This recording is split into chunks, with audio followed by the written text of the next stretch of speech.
Wrap. It's the Friday night. We're in Metrocola. We are with Erdinger. And last time I spoke, I think I said we'll meet again as champions. I've got Damian, Kavanagh, I've got Rob Gutmann, and I've got Ian Ryan. And we're reflecting in the first part of this on what was a remarkable day on Sunday, what's been a great week, before looking ahead to the game against Chelsea. So let's just do it.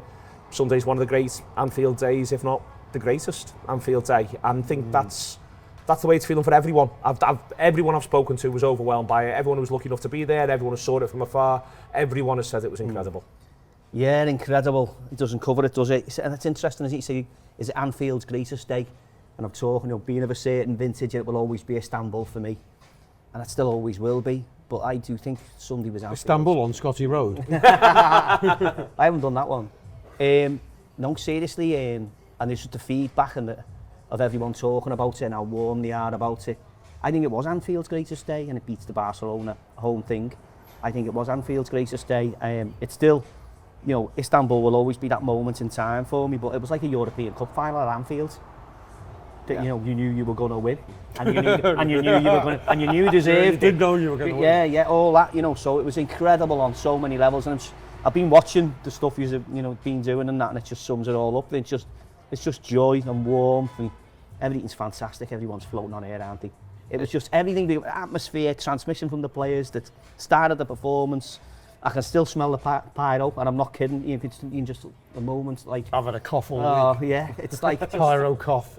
It was the most. I do agree. It was Anfield's most incredible day, and it was my probably second greatest. After that, but that's not to decry to say it's second to anything, because it was Anfield's greatest day, and Anfield's our greatest place. Sorry, I'm putting Rob Gutmann's pyro cough to one side, who ultimately will appear in this year's John Peel Fest of 50. It was just overwhelming for everyone here. I genuinely don't know anyone who wasn't overwhelmed. Talking to you about it, having those moments, the way in which it felt. I just, I saw James Sutton today. And everyone you speak to for the first time about it just has this energy of having been just taken to the cleaners by it almost. Yeah, we were talking off air then, just how kind of exhausted it was. By the time we got to the night time, you felt like you didn't walk, do you know what I mean? You felt absolutely exhausted. And obviously I'm over-exaggerating it there massively, but just a little bit. But, Cav's point around... Like the Somme. What else can we say? Cav's point about Anfield's greatest night, I think it was different to any other real experience I can recall, because the Barcelona thing, which as we're recording this, I think it's 6 years to the day anniversary-wise, that was almost a night of defiance. Similar to Chelsea in 05, where it was like, if you're going to beat us, if you're going to get to a European Cup final ahead of us, you're going to have to kill us, because we'll be crawling off this pitch. Whereas Sunday was very much, we turned up with a massive level of expectation. We knew what our job was, Spurs knew what their job was, and they played it perfectly. We played ours perfectly. It took a little bit of getting going, but once we got going, it was never in doubt. And you felt that, didn't you? Yeah. Everyone to a man, you'd look at the next person, but you knew it was going to be fine. You knew it was going to be all right. Oh my God, it was all right. It was. Now you're underplayed. Do you know what it was as well, though? It was brand new. We were sort of struggling a bit, I think, before, and to say that it was a bit like this or a bit like that, because it wasn't, because it was sort of, all our best memories tend to be about the match itself, the jeopardy involved, the scale of the task, and the relief, and all the achievement, all that surrounds her. This was sort of like, we knew it was going to be the greatest wedding day ever, but I bet, what's the metaphor I thought of? I was dead pleased with myself. Except if you, I don't know, well, the best Christmas day ever, but you went down the pub before the dinner and you came back home and the house had burned down and all your presents were destroyed. That's what was the jeopardy, this one, but it was very unlikely to happen. So all those things were in play. So it was about the football, but not about the football, but you wanted the football not to ruin the thing that wasn't about the football. Yeah, I understand. Because it was going to be a day of tribal celebration, of feeling justified, of a sense of coming home, a sense of where we all wanted to be. And the football had this small part to play, to not fuck it all up. And actually it did more than that. Because as you said, the script was beautifully delivered. Tottenham providing a minuscule amount of peril. And actually, what was up in the... And then rolling over. Well, but you know what? They didn't roll over. I think McAllister scores that goal, and they're just a bit like, oh, come on. Yeah. This is the thing, is they don't quite roll over. We have to put in a shift. And what I expected us to be a limp over the line. Beforehand I'd have taken a shitty 1-0. I just wanted the thing done. But on the day, we played like champions. And I'm not really going to indulge the narrative that says that Tottenham were the biggest saps going. But we did play like champions. And I think presentationally it needed that and enabled us all to leave that ground or for the final whistle to mean what it did. It was, I suppose, I'm contradicting myself. It was a reminder that it's all about the football at the end of the day. There's two that are in my head growing up and always, well, the one's in my head because of this. And I want a comparison from the two of you, really. And there's one that's always in my head as the league win. The league win in my head, if you say to me, imagine, up until Sunday, you say to me, imagine Liverpool win the league, what does it look like? It's Kenny at Stamford Bridge. Yes. That's the one that's in my head, straight away, just the image that comes. Kenny in Stamford Bridge, that red kit, green grass, funny stands behind him, bits of blue, all the colour of it, and Kenny's smile. That's genuinely what's in my head if you say what's win the league. The other one I wanted to ask you two about was 88, when they've been brilliant all season, absolutely brilliant, and then they cruised to it. They've got it won by, I think it's very close to the end of April as well, if I remember rightly. 4 games to go. 4 games to go. 4 league games to go at a cup final. So what was, were you at that? I was there in 88. So what was that comparison to Spurs this? game. Yeah, so the Spurs game, Peter Bursley scores, it's 1-0. I'm only a kid, obviously, but I'm going dad lad, Annie Rodend at the time. And again, because of the football they played all season, you think about Nottingham Forest and a 5-0 and all that kind of stuff. You got to a point where everyone just knew it was going to happen. Yeah. And it happens against Spurs, and as I say, it's a 1-0. And then after that, I think they draw 3 out the last 4, and they win 1, and then they take that form into the cup final, then, which obviously doesn't help them. Don't we win 6-1 at Sheff Wednesday or something? Last game. Yeah, I think they lose to Luton away 1-0, but beat Sheff Wed in the last home game. Yeah. And then they take that into the cup final, which obviously we know how that goes, which is such a shame. What was the day like? Because it was such a team to celebrate, but it doesn't feel like it was obviously anything like this. With, No with comparison. no, not in comparison. No, I mean, you know, Routine underwhelming, I would say. Yeah. 1990 the same, and I was a little bit older, and obviously that's how fucking time works. But it didn't feel like, it felt nothing like what we've just experienced. no, it was a different thing altogether. The atmosphere in 87 to 88 season was the best atmosphere we've had for a while. It felt a bit flat on occasions, and you're talking about in the 80s when the crowd wasn't full all the time and whatever have you. But Liverpool was so entertaining from the very start, 87, 88. And the new players. Oh yeah, excitement unbelievable. around The that. style of football, the brand of football, the atmosphere. There was something just extra in the atmosphere during that season. And then it was a procession, and we all knew we were going to win it. We actually could have won it the previous midweek. We had Norwich. I went to Norwich away. A win would have done it, and we drew 0-0. You know, and so anyway, we ended up winning at Anfield, which is what you want. And the atmosphere, of course, was excellent, but it was nothing compared to that. And you know, so it's not easy, nothing's as good as it used to be and all. I'm not into any of that judging it. What happened on Did we get Sunday? the trophy on the day? I think I we did. can't remember. I think you did that, and we did in 90 on the I'm day. not sure, you know. I'm not sure. No, I think. But regardless Quite of early, that, it was like kind of the 3rd week in April, I think it was, something like that. They win, in 88 and 90, they win one on the 23rd and one on the 28th of April. So again, April titles, but I don't recall getting them on the day. Maybe I could be wrong. I don't think they used to. I think that came in much later. I think the first time it was 89 because it was decided there on the pitch. Obviously, yeah. I think you used to have to, technically as a club, wait to the following season to, to get it back. All those things play into it. But we knew we weren't getting the trophy on Sunday, but the atmosphere in 88 was a great atmosphere. It was a great team. It was a passionate crowd. It was all Liverpool, and I've got nothing bad to say about it. But it wasn't a patch that day in 88. With all the nostalgia factored in and whatever have you, on what happened on Sunday just gone. That was Anfield's greatest day, in my experience. I think you're right. Yeah, I think, and we've got a lot to compare it to. And to be fair, it was never going to be, in 88, it was never going to be anything different really, because it was happening every single season, or so it felt like. So when you've gone such a long time without it, and obviously people will keep referring back to what happened during COVID, where we were listening, there was bigger things going on, but we were robbed of being able to celebrate it in that manner, in that style. That all plays into what then spills out, I think, last weekend, because there's just such a lot of people who've waited or have been robbed of things, Who or finished second, people who are no longer here. Yeah, Forest, not Manx. Yeah, but they never competed all season, did they? No. That was the weird thing with the lots, and I think this plays into it suddenly. So you give, in a sense, we was very quick, although we'd had a bad season the previous season, by game 10 of 87, 88, we won every fucking game virtually 4-0. It was apparent we had world-class players suddenly. So we almost like we were elevated overnight that season to being peak Man City. That was the way football was perceiving us. So there was no sense of any threat whatsoever. No. The fact that I can't remember who finished second was saying, whereas Arsenal, although they haven't really given us a race, there's a sense that we were pretenders this season. we've always felt this peril. There's always been this subconscious narrative that we could, because Arteta, that we could fuck this up at any time, and they, in particular, could rise and win 5-7 on the bounce, and we might win 2 out of 7. So it was always that. The funny thing is, despite the fact it has been a procession, it's never quite felt like a procession. Whereas I think in '88, the gap was probably no bigger than on second place at the time we won the league that it is now. But that felt like, it's a bit like if City are 4 points ahead when they win the league, it feels like they've pissed it. Because they're City. If City are 3 points ahead on Christmas Day, it feels like the league's over. But because this was a Liverpool team that nobody fancied at the start of the season, and because we've been a softly catchy monkey team, quite frankly, not winning 4-0s. Yeah. That factors into it as well. That plays into the fact that no one in their hearts was going to believe this league, including us, if we're honest with ourselves, until the day it fucking actually happened. And that's why it's dead confidence, Kimbo.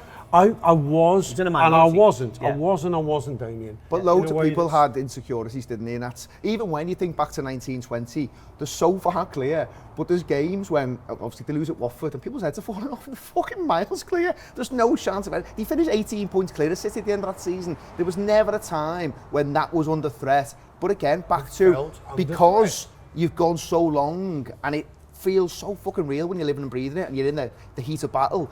Of course, those little insecurities, those little bits of tension, they do kick in. But this season, I mean, it's the entitlement here. Arsenal, yeah, absolutely.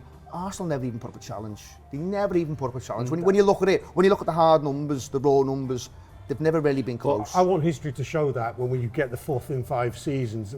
But the problem is it didn't feel like that. I suppose because we were so all conquering through the 80s, even when we had a bad season like in 86, 87, the minute we show some form the next season, your sense of entitlement and belief in the status of the club and its destiny means you straight away. This is what Man City have felt like for 8 years. Well, this is what. So I was confident, you were confident at Christmas. We actually had a chat about it. Yeah. Very confident at Christmas. Yeah. Mainly because the division felt quite normal, or back to how it used to be. And I was also quietly confident that it was all going to remain normal. I wasn't looking at anyone at that point. You hit Christmas Day, looking at anyone else and thinking they're going to win 11 out of 12. No, it didn't look like that. And that was more. It was that, and that's why I think it's dead interesting that with starting on Sunday, Damian, but also going into next season. There's a chance this is now the new normal to an extent. Yeah. Arsenal City will be better. That's not my point here.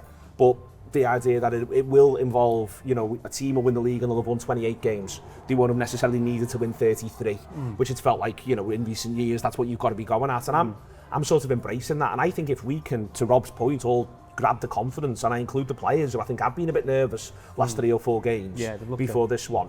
I think if we can all grab that confidence and walk that walk a little bit, then I think the sky's the limit. I agree with that. I remember talking after the game on Sunday, and I would there's 4 games to go. I'd like the 90 points, thank you very much. Not just for the historical statement about how it looks and how you can compare them, but also as a statement of intent going forward. 100%. And say to everybody that even though we know it's won, we're this ruthless and we're this mechanical. So obviously Man City haven't been as good as they have been previously. Arsenal haven't been as good as they have been previously. But it puts to bed that they're part of the conversation.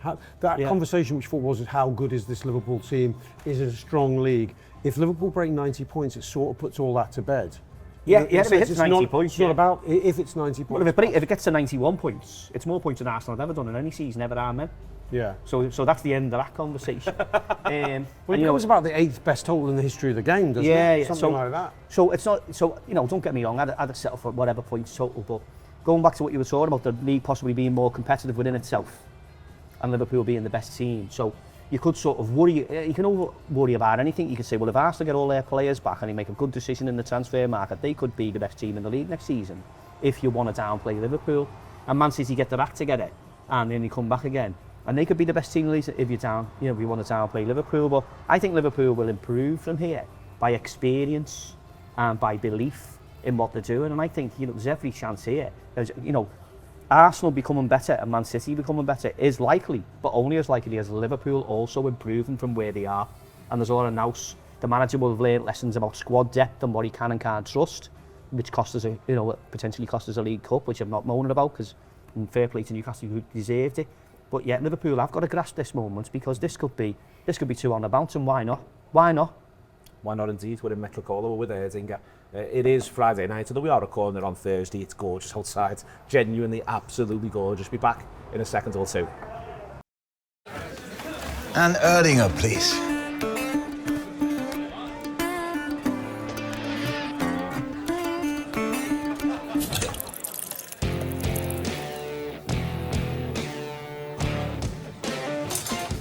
Stop!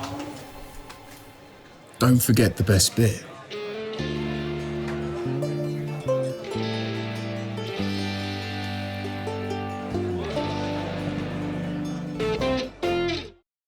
Welcome back.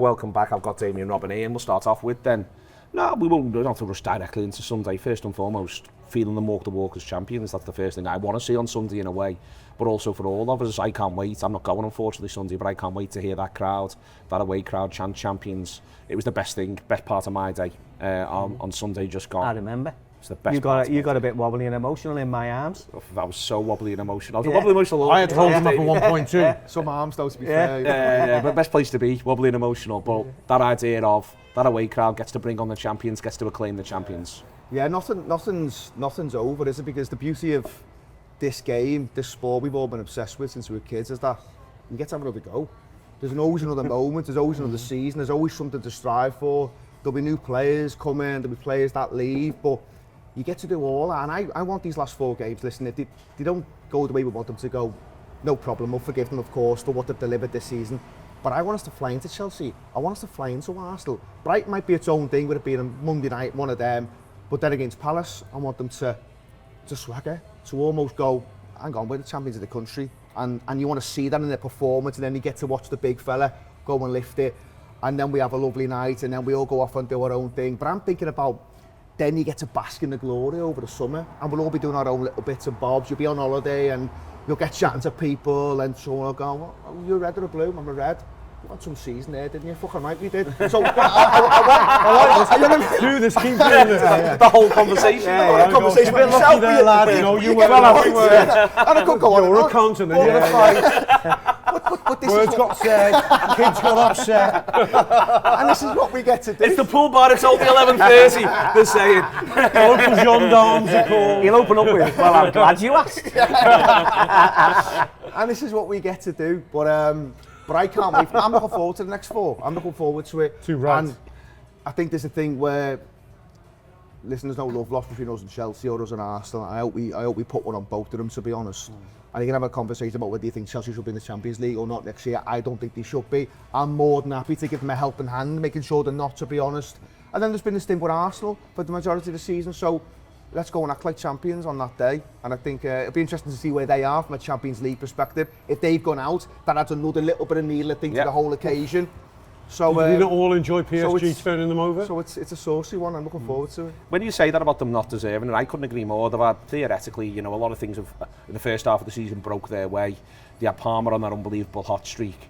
But bar 1 or 2 players, Caicedo actually being one of them, I just look at them and I go, I don't think any of you are A, either that good or B, playing that well for an extended period of time. It's hard to put into words how much I'm not having them, and also how much I just don't want them in it. And that could be at Liverpool's detriment in a couple of ways. Like, it might be better for Liverpool for there to be a status quo, and Liverpool are past the status quo, and Chelsea are past that status quo. But I'm just not having them, which is a very unscientific way to go about it. But genuinely, as far as I'm concerned, you can just do one. I don't want them in it. But it's a reminder of how long and how hard seasons are, because at Christmas time and at Boxing Day, they could have gone top. They could have gone top of the fucking pile.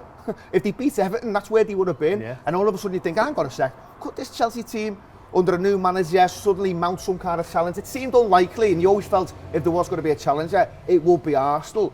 But they've stayed course and distance there till Christmas. But it's a long, hard season. And that's where Liverpool deserve loads of credit, because you are going to have little bumps in the road, and sometimes we might jump on those little bumps and overreact a little bit because we want it so much. But it's 38 games, and the team that finishes top, absolutely, without a doubt, will always deserve it, and that's where we've ended up this season. Yeah, and Chelsea's an interesting case study, because there was a point in the season where I was unhappily smug about Chelsea, because at the beginning, all through the summer, I kept thinking, well, Chelsea are a basket case of a club, they'll do nothing. But I kept seeing them buying quality after quality after quality. And you thought, well, Enzo Fernandez is going to come good. Caicedo's going to have a good season. Neto, what a signing for a squad player. And then they've got bloody Jadon Sancho, who was back on form after his loan. And all through the squad, you're going, if Reece James comes back, and they've kept Colwell, and he's good. And all through the squad, and there's such quality, they're able to. Because the summer was all about, they've put all these people like Sterling out to grass, and it's all seemed such bad form. But I thought, at the end of the day, they've got a shitload of good players. If that new manager, who's from the Man City Management Academy, if he calms them down, they could do bits, and people are sleeping on this a bit. And I watched that sort of play out till Christmas time, and I thought, I was getting annoyed. I said, this is not a fucking surprise.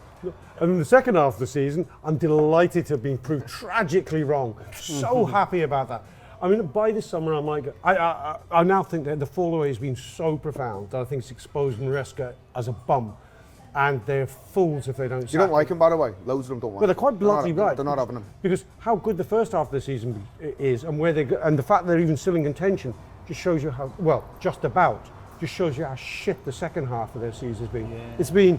It's been 13th form, more or less, hasn't it? If I think I'm right in saying, if you only gave them... They've only won, I think, 5 of the last 19. So where would they have been? I mean, they are properly crap. That's 6. Don't quote. And also, there's a recency analysis, which is fair here. They are as shit now as they were promising then. And you can only go with the evidence in front of you. And I'm so looking forward to the evidence in front of you. When we played them at Anfield, I thought they'll finish 4th.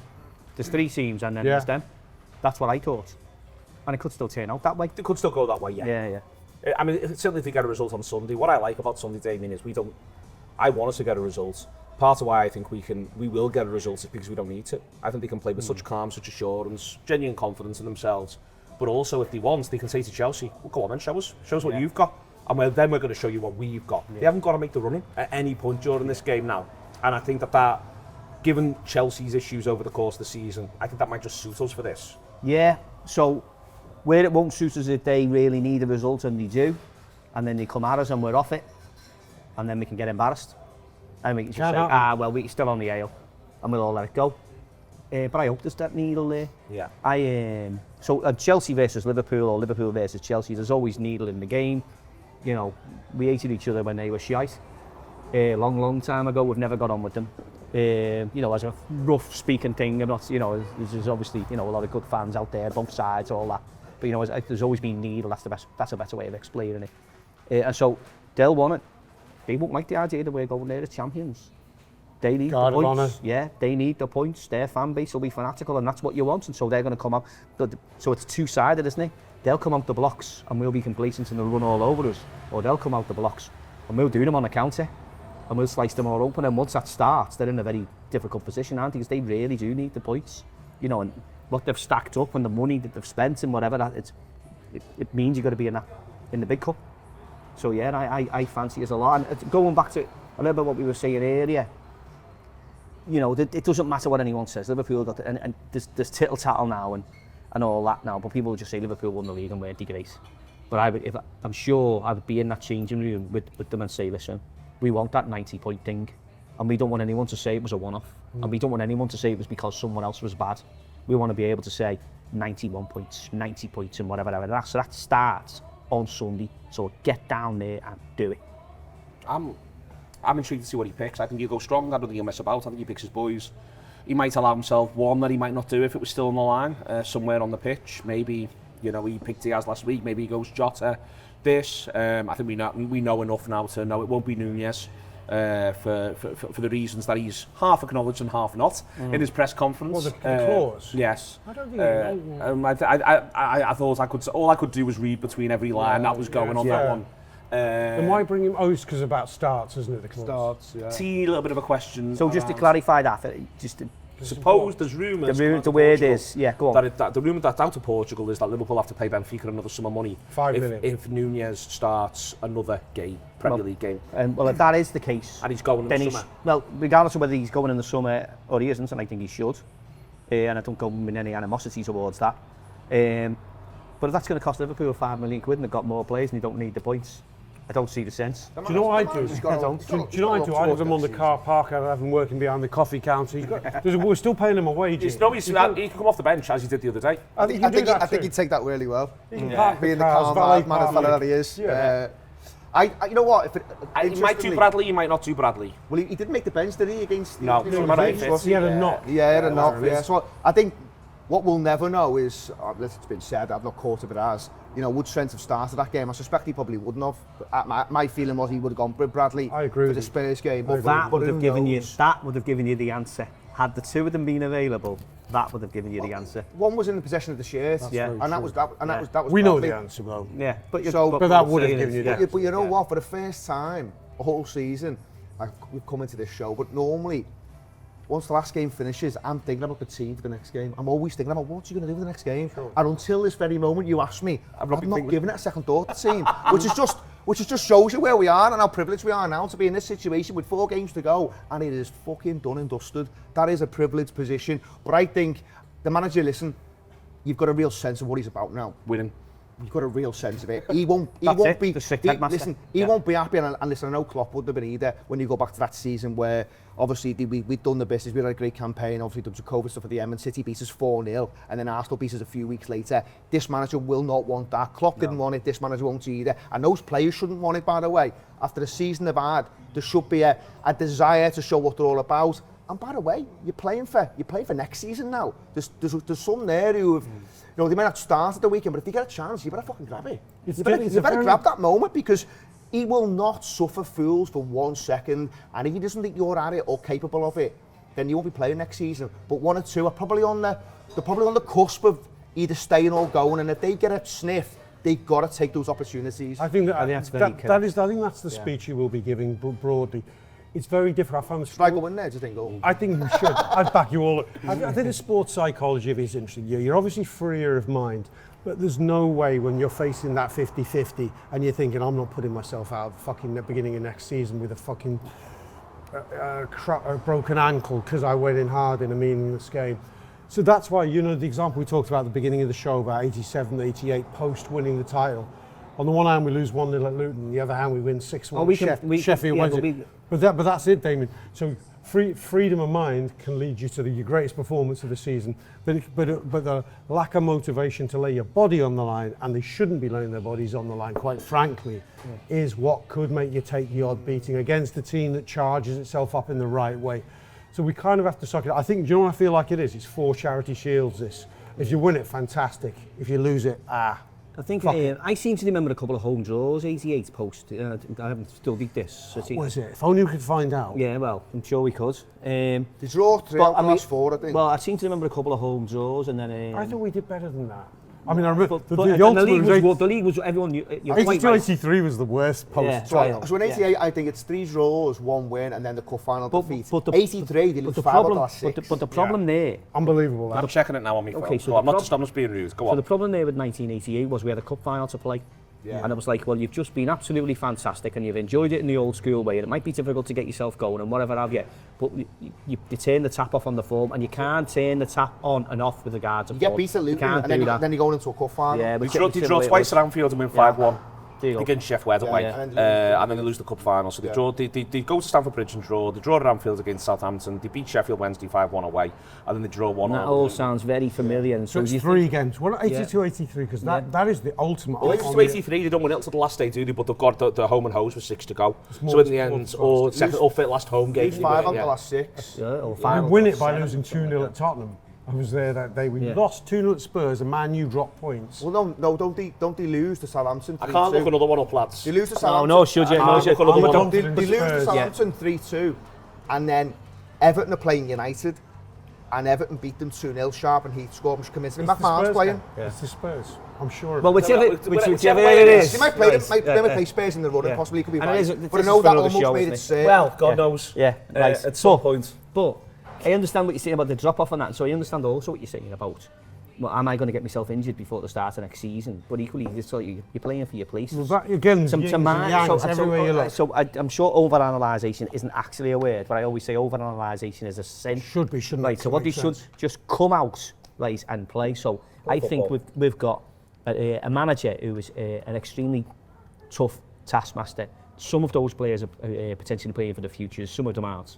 But they're not up for it. There's the other side of it. If you're not up for it, that's how you get yourself hurt. Yeah. But I also think there will be. I think the overriding thing of all of these things that we're talking about here is, I think, for example, the likes of Virgil might be in that changing room and said, you know what? And just going back to what I was saying before, some people out there want to have a snide, and some people just can't take someone else being better than them, and they've always got to be able to say this, and they've always got to be able to say that. So 90 points plus takes the conversation away from everybody. And then when anyone says if Liverpool only won the league this season and we don't happen to win it next season or the season after, and you might not get another chance in the next 2 years or whatever have you are part of the 90 points total club. So that just takes you out of any doubt, any questions, anything. And I think that's the mentality Liverpool should show, that the older paying supporters, but I think it's also the demand of the manager. And I like to think Virgil and the likes of that will show that attitude in the changing rooms. There you are from Damian. I like it. 3 times Liverpool have been part in the last few years of the 90 points plus club. It's a very good club to be part of. I'm with Damian 100%. That starts on Sunday. It should be the absolute business. If you're going down, enjoy every minute of it. If you're watching it, whenever you're watching it, enjoy every minute of it. Because, as I started this off with, you're watching the champions. See you later on. Thanks to Erdinger.